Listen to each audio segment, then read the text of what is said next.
DM সাহেব সরকারি গাড়ি থেকে যাচ্ছিলেন। রাস্তায় ঢাবা চালাতে থাকা স্ত্রী মিলল। তারপর যা হলো, মানবতা কেঁদে উঠল। বন্ধুরা, এটি একটি সত্যি কাহিনী রাজস্থানের, যেখানে নাগর রোড কাসবার কাছে একটি মোড় ছিল, হরিপুরা মোড়। এটি রাস্তা বড় শহরকে যুক্ত করত। আর এই কাসবায় একসময় এক সাধারণ যুবক থাকত। নাম ছিল আরিয়াবর্ধন শেখাওয়াত। বাবা সাধারণ কৃষক ছিলেন, মা গৃহিণী। ঘর কাঁচা ছিল, আয় সীমিত, কিন্তু আরিয়াবর্ধনের চোখে স্বপ্ন ছিল অনেক বড়। সে ছোটবেলা থেকেই পড়াশোনায় খুব তীক্ষ্ণ ছিল এবং একই কথা বারবার বলতো যে সে বড় অফিসার হবে, যাতে কেউ তাকে এবং তার পরিবারকে দুর্বল না ভাবে। এই কাসবায় থাকা মাধবী কুমার তার থেকে একদম আলাদা ছিল, শান্ত, বোঝদার এবং দায়িত্ব পালন করতে পারা মেয়ে। সে খুব বেশি পড়াশোনা করেনি, কিন্তু জীবনকে বোঝার যে বোধ ছিল তা তার বয়সের চেয়ে অনেক বেশি ছিল। দুজনের বিয়ে পরিবারের সম্মতিতে হয়েছিল। বিয়ে সাদাসিধে হয়েছিল, কিন্তু সম্পর্কে সততা ছিল। মাধবী আর্যাবর্ধনকে স্বপ্নে উড়তে দেখেনি, বরং মাটিতে দাঁড়িয়ে এগিয়ে যেতে দেখেছিল। সে ঠিক করে নিয়েছিল যে সে এই মানুষটির সাথে সব অবস্থায় পাশে থাকবে। বিয়ের পর দুজনে মিলে সংগ্রাম শুরু করল। আর্যাবর্ধন দিনরাত পড়াশোনা করত, প্রতিযোগিতামূলক পরীক্ষার প্রস্তুতি নিত। মাধবী ঘর সামলাত, খেতে কাজ করত, কখনো সেলাই করে টাকা জোগাড় করত। অনেকবার এমনও হয়েছিল যখন ঘরে সবজি থাকত না, কিন্তু মাধবী হেসে বলে দিত, আমার খিদে নেই, তুমি খেয়ে নাও। আর্যাবর্ধন সেই সময় বুঝতে পারত না যে এই ত্যাগ কত বড় ছিল। বছরের পর বছরের পরিশ্রম রং দেখালো। একদিন আর্যাবর্ধন প্রশাসনিক সেবায় নির্বাচিত হয়ে গেল। পুরো কাসবা খুশিতে ভরে গেল।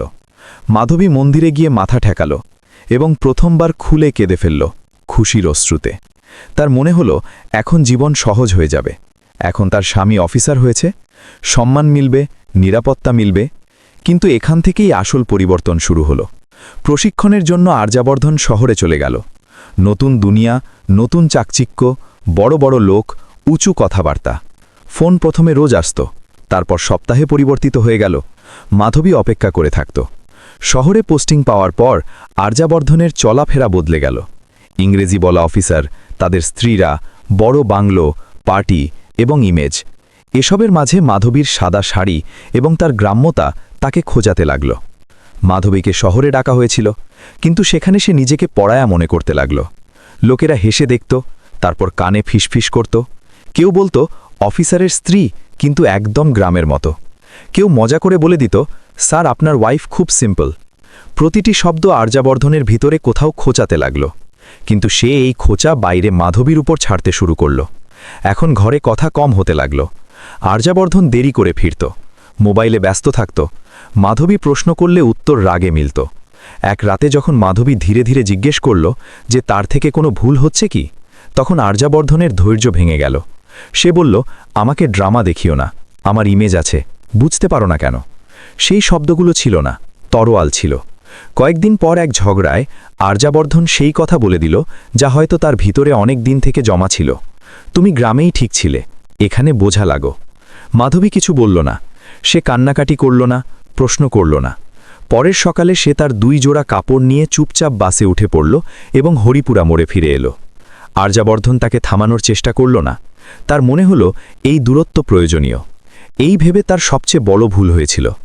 মাধবী গ্রামে ফিরল, কিন্তু এখন সে সেই মেয়েটি ছিল না। সে ঠিক করল যে সে আর কারো সাহায্যে বাঁচবে না। সমাজ তাকে পরিত্যক্ত নারীর চোখে দেখল, কিন্তু সে মাথা নত করতে অস্বীকার করল। নাগর রোডের ধারে একটি খালি জায়গা ছিল। সেখানে সে ধার করে টিনের ছাদ লাগালো, একটি ছোট চুল্লি বানালো এবং ঢাবা শুরু করে দিল।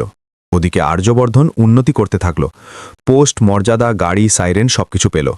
লোকেরা তাকে কঠোর এবং সৎ অফিসার বলতে লাগল, কিন্তু রাতে তার ঘুম আসত না। কখনো কখনো তার মনে হতো যে সে খুব মূল্যবান কিছু পিছনে ফেলে এসেছে, কিন্তু অহংকার তাকে ফিরে যেতে দিত না। বছর গড়িয়ে গেল এবং ভাগ্য ঠিক করে নিয়েছিল যে রাস্তায় দুজনে আলাদা হয়েছিল সেই রাস্তাতেই একদিন আবার মুখোমুখি হবে।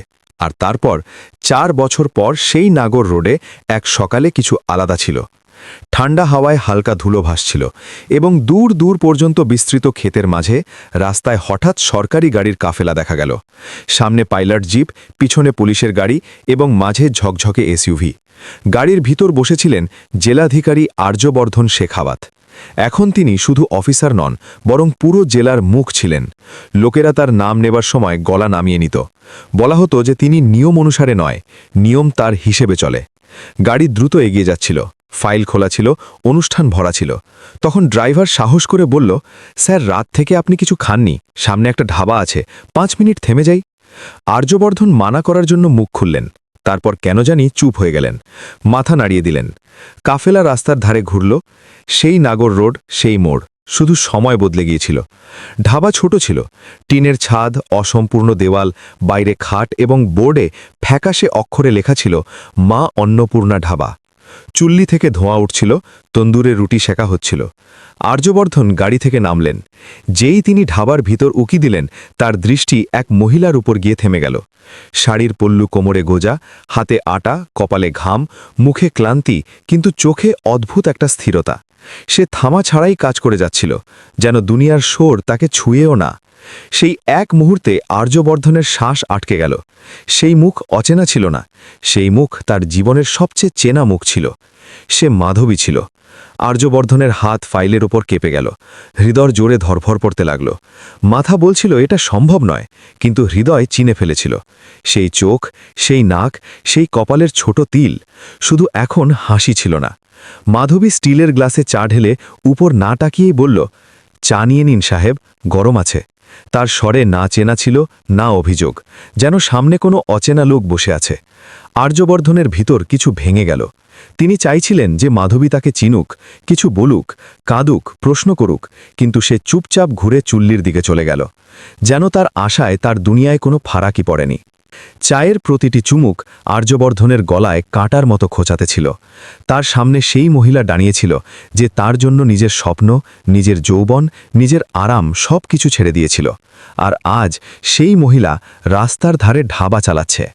তাদের মনে পড়ল সেই দিন যেদিন মাধবী নিজের গয়না বেচে তার পরীক্ষার ফি দিয়েছিল। সেই রাতগুলো যখন লণ্ঠনের আলোয় তিনি পড়তেন আর মাধবী তার জন্য চা বানাত। সেই সকাল যখন সে বলেছিল, তুমি শুধু পড়ো, বাকি সব আমি সামলে নেব। আর তারপর তাদের মনে পড়ল সেই বাক্য যা তিনি রাগে বলে দিয়েছিলেন, তুমি বোঝা লাগো। আর্যবর্ধন প্রথমবার নিজেকে খুব ছোট মনে করলেন। সব পোশাক, সব শক্তি, সব গাড়ি সেই মুহূর্তে অর্থহীন মনে হচ্ছিল। সামনে দাঁড়ানো মাধবী তাদের চেয়ে অনেক বেশি শক্তিশালী ছিল। তিনি উঠে ঢাবার ভিতর যাওয়ার চেষ্টা করলেন। গলা শুকিয়ে গেল। মাধবীর হাত এক মুহূর্তের জন্য থেমে গেল। সে মাথা তুলল এবং সোজা তাদের দিকে তাকালো।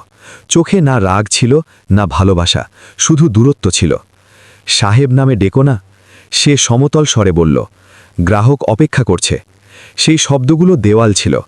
আর্যবর্ধন বাইরে এসে বেঞ্চে বসে পড়লেন। তখন তার ফোন বাজল। অফিস থেকে খবর এলো, আজ হাইওয়ে চড়াকরণে কাজ শুরু হবে। তালিকা পড়া হলো। যেসব জায়গায় অতিক্রমণ সরাতে হবে তার মধ্যে একটি নাম ছিল মা অন্নপূর্ণা ঢাবা। আর্যবর্ধনের হৃদয় বসে গেল। যে ঢাবায় তার স্ত্রী নিজের জীবন গড়ে তুলছিল, সেটির উপরেই সকালে বুলডোজার চলবে। এবং সেই মুহূর্তে আর্যবর্ধনের বোঝা হয়ে গেল যে এখন এটি শুধু একটি সরকারি কাজ নয়, এটি তার জীবনের সবচেয়ে কঠিন সিদ্ধান্ত হয়ে উঠতে চলেছে। পরের দিন সকালে পুরোপুরি উজাড়ও হয়নি যে নাগর রোডে হইচই শুরু হয়ে গেল। ঠান্ডা হাওয়ায় মেশিনের ঘর ঘর আওয়াজ মিশে যেতে লাগল। পুলিশের গাড়ি লাইনে দাঁড়িয়েছিল। কর্মীরা ফাইল হাতে এদিক ওদিক দৌড়াচ্ছিল এবং দূর থেকে হলুদ জেসিবি ধীরে ধীরে এগিয়ে আসছিল। খবর ছড়িয়ে গিয়েছিল যে আজ অতিক্রমণ সরানো হবে। রাস্তার ধারে থাকা লোকেরা নিজেদের ঘর থেকে বেরিয়ে তামাশা দেখতে এসেছিল। কারো চোখে ভয় ছিল, কারো চোখে অসহায়তা, এবং কারো চোখে এই ভাবনা যে আজ কারো ঘর ভাঙবে, কাল হয়তো আমাদের। ঠিক সেই সময় মাধবী রোজের মতো ঢাবায় সবার আগে পৌঁছেছিল। সে চুল্লি জ্বালালো, কাঠ শুলগালো এবং তন্দুরে আগুন বাড়িয়ে দিল। তার মুখে ঘাবড়ানি ছিল না, শুধু সেই রোজের শান্তি ছিল যা অনেক কিছু সহ্য করার পর আসে। সে আটা গুঁড়ো করল, চা চড়ালো এবং নিজেকে শুধু এতটুকু বলল, যা হবে দেখা যাবে। যখন জেসিবির আওয়াজ কাছে এলো তখন ঢাবায় বসা কয়েকজন ট্রাক ড্রাইভার উঠে চলে গেল। 2 মহিলা কাছে এসে বলল, বোন, জিনিসপত্র গুছিয়ে নাও। মাধবী হালকা হেসে বলল, তার কাছে গুছিয়ে নেওয়ার কীই বা ছিল? কয়েকটা বাসন, একটা তন্দুর এবং এই টিনের ছাদ, এটিই তার পুরো দুনিয়া ছিল। পুলিশের লোকেরা নামল, নোটিশ পড়া হলো। সরকারি জমিতে অবৈধ নির্মাণ সরানো হবে। শব্দ হাওয়ায় গুঞ্জিত হলো। মাধবী চুপচাপ ঢাবার সামনে এসে দাঁড়ালো, যেন নিজের শরীর দিয়েই দেওয়াল তৈরি করছে। জেসিবির ইঞ্জিন গর্জে উঠল। বালতি উপরে উঠল এবং ঠিক তখনই সাইরেনের আওয়াজ এলো। ভিড়ের দৃষ্টি ঘুরল। সাদা সরকারি গাড়ি দ্রুত এসে ঢাবার সামনে থেমে গেল। দরজা খুলল এবং আর্যবর্ধন শেখাবত নিচে নামলেন। আজ তার মুখ কঠোর ছিল না, চোখে সারা রাতের ক্লান্তি এবং ভিতরের লড়াই স্পষ্ট দেখা যাচ্ছিল। থামো, তার আওয়াজ ভারী ছিল। জেসিবি থেমে গেল। পুলিশ অবাক হয়ে গেল। কর্মীরা ঘাবড়ে গেল। কেউ ফাইল সামনে বাড়িয়ে দিল, কিন্তু আর্যবর্ধন হাত তুলে মানা করে দিলেন। তিনি সোজা মাধবীর সামনে এসে দাঁড়ালেন। দুজনের মাঝে কয়েক কদমের ফাঁকা ছিল, কিন্তু সেই কদমগুলোতে 4 বছরের দূরত্ব ভরা ছিল। আর্যবর্ধন ধীর স্বরে বললেন, আজ কিছু ভাঙবে না। মাধবী তার দিকে তাকালো। তার চোখে না স্বস্তি ছিল, না আশা, শুধু ক্লান্তি ছিল।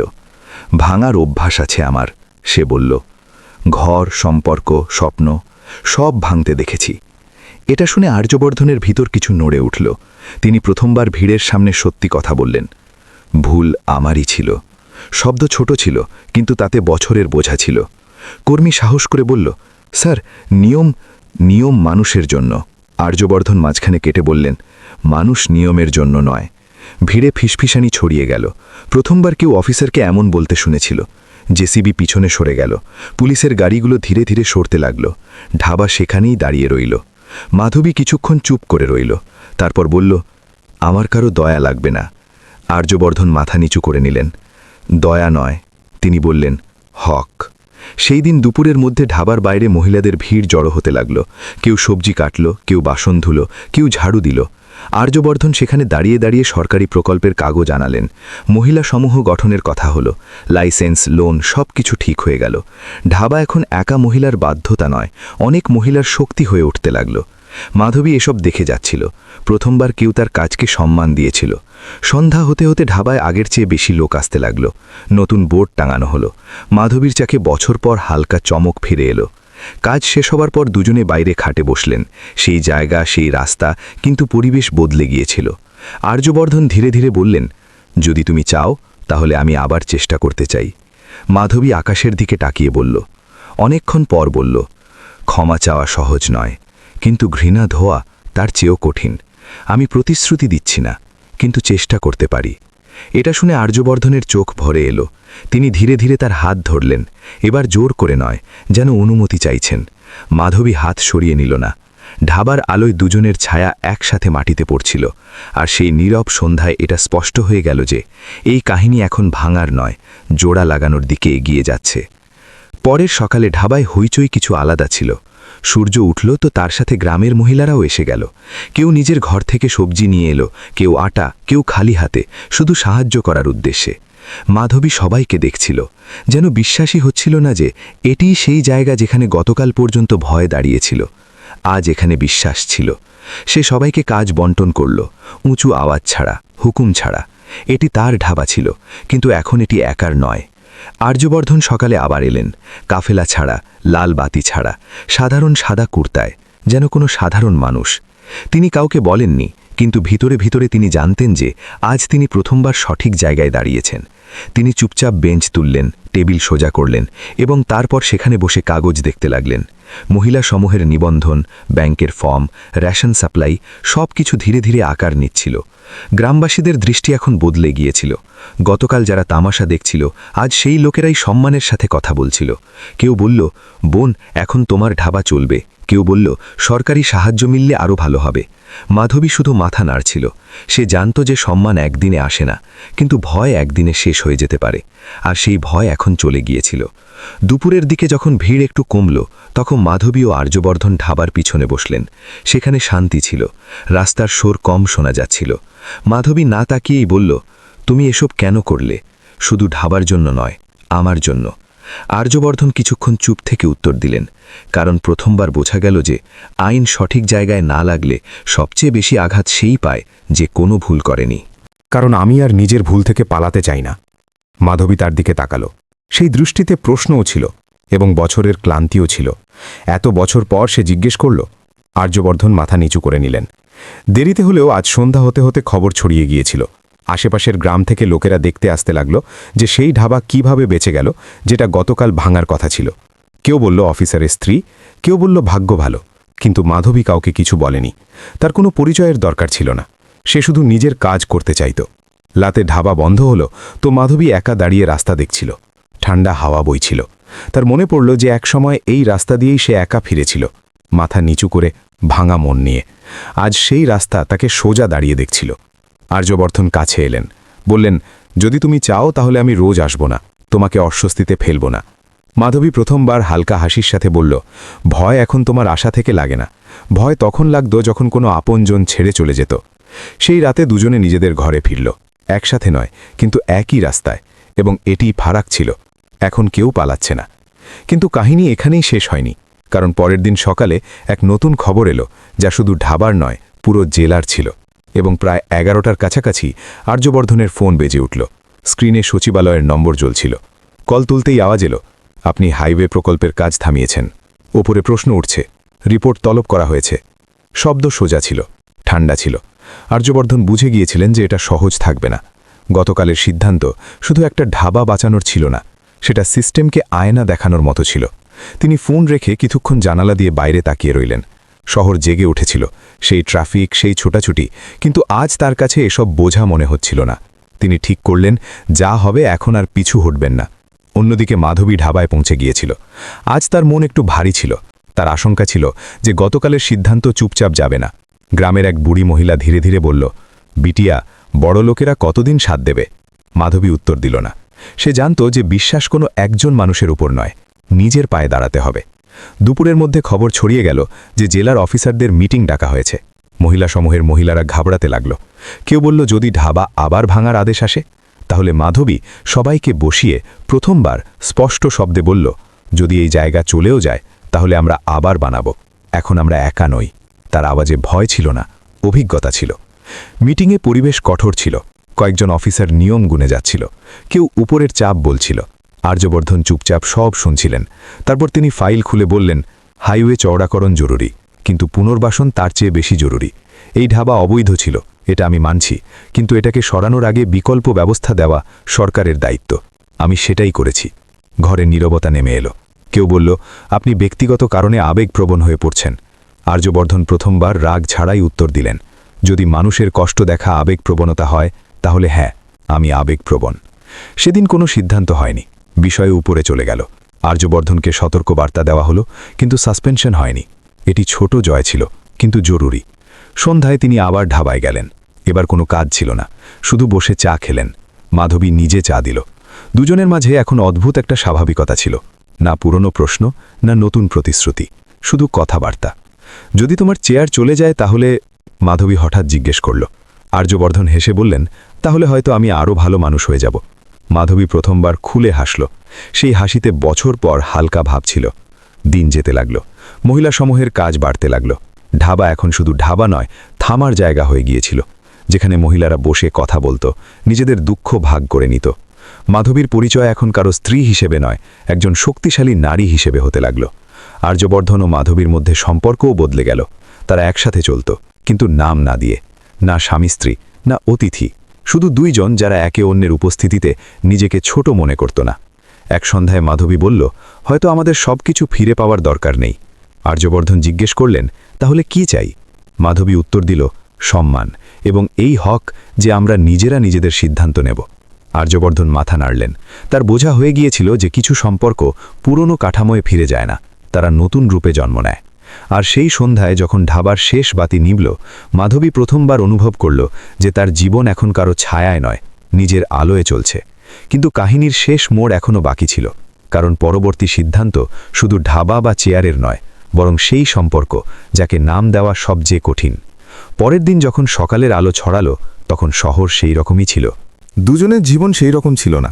আর্যবর্ধনকে আদেশ এসে গিয়েছিল, ট্রান্সফার না শাস্তি না পুরস্কার, শুধু এক নতুন জায়গা, নতুন দায়িত্ব। তিনি কাগজ ঠিক করলেন, ফাইল বন্ধ করলেন এবং গাড়ির চাবি টেবিলে রেখে দিলেন। আজ তিনি সরকারি গাড়ি থেকে নয়, হেঁটে ঢাবা পর্যন্ত এলেন। মাধবী তন্দুরের কাছে ছিল, সে দেখে হাসল কিন্তু প্রশ্ন করল না। আমাকে যেতে হবে, আর্যবর্ধন বললেন। কবে?